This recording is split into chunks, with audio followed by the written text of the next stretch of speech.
today I got a little surprise in the mail coming from my friend's new sponsor, I guess, if you will. They gave me a product that I need to try on the car, and I promised them I would make a video about it.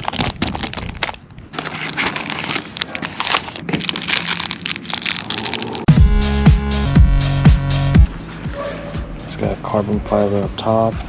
Let's get to it. So that's basically what we've done. We aligned it, make sure that everything is somewhat aligned to the previous leather that's in there. This is aligned here, this is aligned here, this is basically aligned here, so when we have to do the stitching, it will be centered.